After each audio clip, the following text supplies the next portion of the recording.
guys, my name is Akash Tyagi. And my name is Komal Sharma. We welcome you to Beyond Immigration Private Limited. Today we are going to discuss a very important topic which is Canadian student visa. So let's begin. So Akash, study visa is basically a document, which is provided by the government of any country where a student wants to study. And now there is a difference between study visa and a study permit. So study visa is something which gives you the authorization. It is a conditional authorization that you can study in that country. Whereas study permit is something which is the authority that you can stay there, study there and work there. उसमें सारी चीजें लिखी होती हैं कि आप कितने time के लिए पढ़ने वाले हो, लीगली आप वहाँ पे पार्ट टाइम जो काम कर सकते हो वो कितने टाइम तक कर सकते हो, and when will you be coming back. So what exactly is the Canadian government issuing to the candidates? Is it study permit or a study visa? See, when we get the PPR, that is passport request. So PPR is something you apply, that particular stamp that you get on your passport is study visa. Study permit is issued when you reach the port of entry. Alright.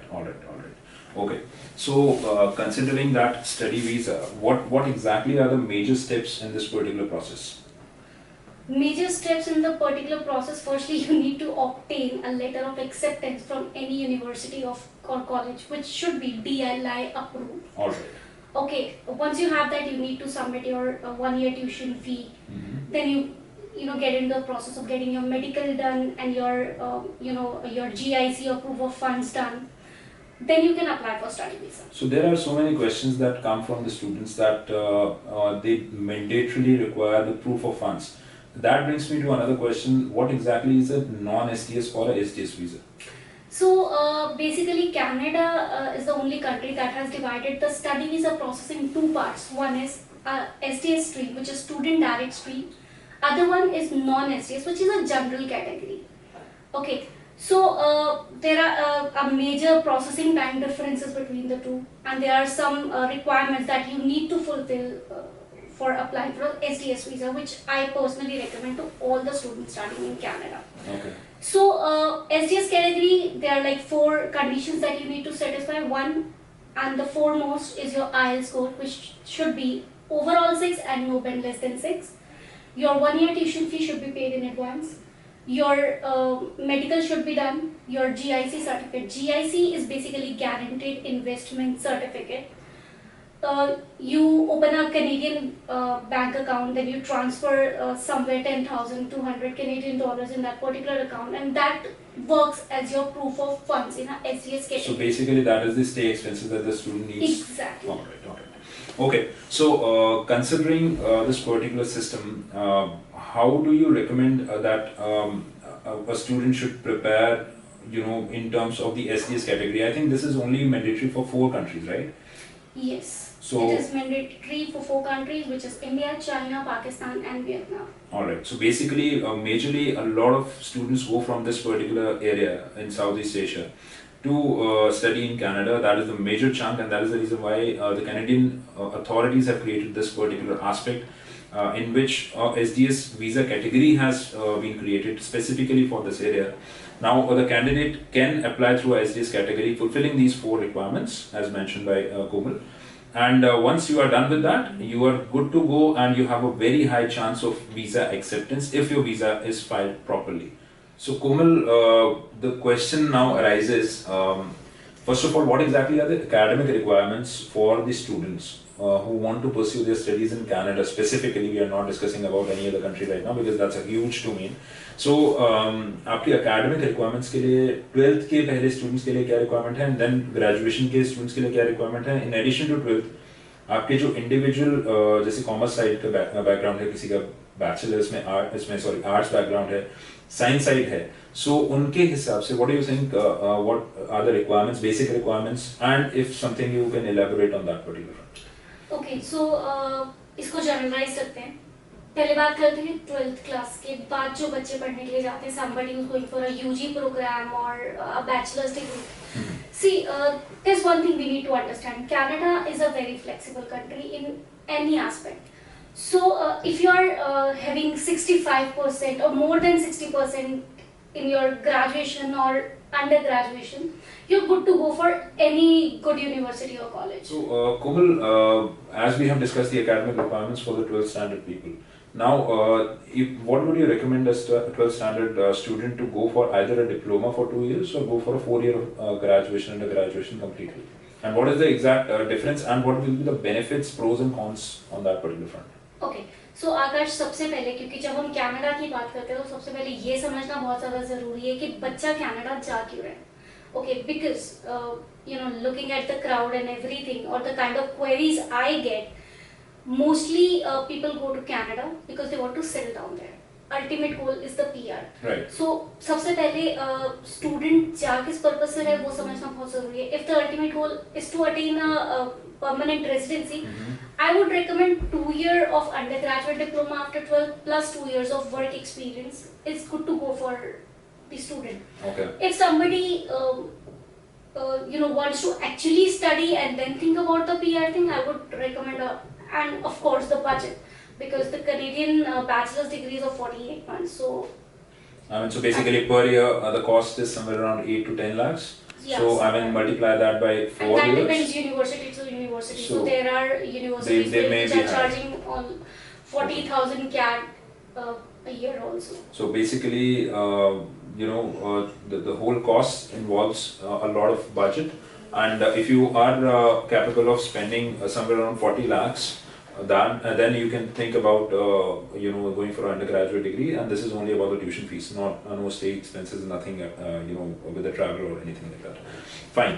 And for in terms of CRS perspective, so what exactly is the more suitable I should not, I don't know if I need to ask this question directly, but still it's something which people want to know. Now, coming to the CRS perspective, the PR perspective, which is very transparent in Canadian country and the government systems. So basically, what would you recommend that after 12th, if a person goes for an undergraduate program, is that more convenient to achieve the PR, or diploma is satisfactorily good enough, or he may end up somewhere at the edge and he might have to come back or something like that? So what exactly is the situation on that particular perspective? See, as I told you earlier as well, a 2-year undergraduate diploma plus 2-year work experience is satisfactorily good enough. Okay. And if he goes for an undergraduate program, that is much better in comparison, right? Okay.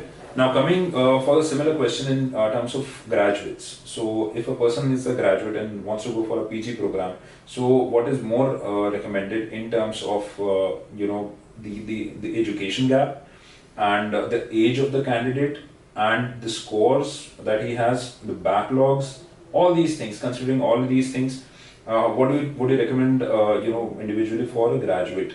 How should we proceed with that particular cases? Okay, so any person who is having an Indian bachelor's degree and having a score of more than 60% is good to go for study in Canada. But when the question comes for the gap thing, so the maximum gap a college will take is 5 years.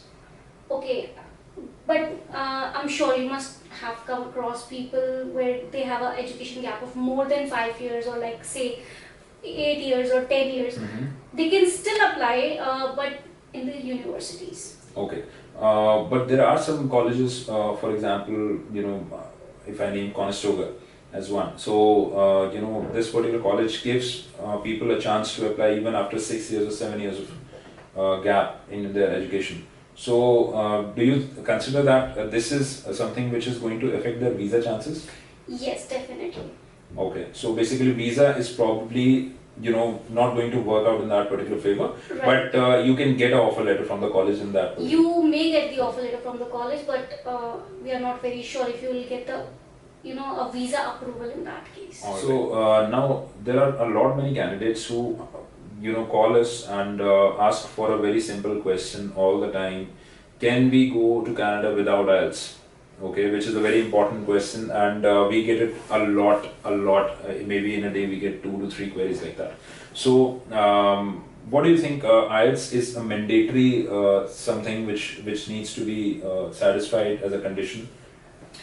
See, Akash, Canada is an English-speaking country. Okay, and majorly French is definitely being spoken in some part of Canada, but English is something which is very much mandatory. So yes, IELTS is one of the mandatory requirements. There are some universities, there are some colleges that accept the applications, and do give you offer letters without IELTS as well. But we do not recommend that you go without IELTS. So yeah, IELTS is So I mean, mandatory. just in case some universities in Canada or colleges, if they provide a MOI based offer letter. So MOI is a medium of instruction, by the way. Now, if they are providing some MOI based offer letter, so would you go ahead with the non-SDS visa filing for those particular students? We can go for that, but I do not recommend going for a non-SDS because there are several factors. Your visa chances are 50-50. You have to show so many documents related to your financials. Mm-hmm. So and the third thing, processing times are Very high. very high. Okay. Now, there are some students who are really good in English, but they are somehow not able to achieve a required band in IELTS. For example, somebody is stuck at 5.5 in one band, or they are trying again and again. They are not able to achieve. So, what would you recommend them? We can still file the visa in the non-SDS category, but again the question remains stuck on the financial documents. If the student is financially strong, can show all the documents, then we can go ahead with the application. So we have the cases where we have received a non-SDS visa in just a very stipulated duration. Okay. So we have had visa cases which were successful, and IELTS is definitely not the end of the road. If you have MOI and on that basis you have an offer letter, we can still try if you have somewhere close to the required benchmark of IELTS examination scores. So the next question that I want to ask Komal, now how to go ahead and file for a student visa? How to go ahead and file for a student visa? Okay, so Akash, we can file student visa in two ways. One is your online application, which we normally do, and the other one is your paper-based application. You can go to any VFS, collect the forms, and file the applications. Okay, so basically online applications are more suitable, obviously. It Yeah, takes because less you can time keep and- the track what is going on when the medical is updated, when your eligibility review has started. So you can keep a track at what stage your application is right now. You can't do that with your paper-based application. The last query that I have, and this is a question of a lot of students, and there are so many visa cases that are stuck in time, and people are waiting for visas to come, and so basically, what exactly is the processing time right now? What is the difference in comparison to the previous times? And what do you expect in the future it is going to happen within 1 month or 2 months from now onwards? So let me first tell you about the processing time before COVID. So for SDS visa stream, it used to come in like 20 to 30 days. Yes. For non-SDS, it was 45 to 60 days, and that was the exact timeline where we used to get the visas. In the current times, things are pretty much unpredictable, so no comments on that. But I'm sure situation will be better in the coming times. So right now, what exactly is the time durations that you are receiving your visas? It can take like 3 days also, and it can take 6 months as well. So That is a huge very unpredictable. that is a huge range that we are talking about. So in that particular scenario, I think you should have a lot of patience, and you should file well in advance for your visas before you start your classes. So right now also the applications are on for September 22 intake, which is well in advance for this particular session. We were taking in applications for May intake for last 1 month, but again the May intake is almost closed now. So September intake is what we are focused on for both the undergraduates and postgraduate students. So now coming to the end of this particular session, if you have any sort of questions, you can ask in the comment box, and definitely click on the bell icon and subscribe to our channel to get a lot of more informative videos on Canada.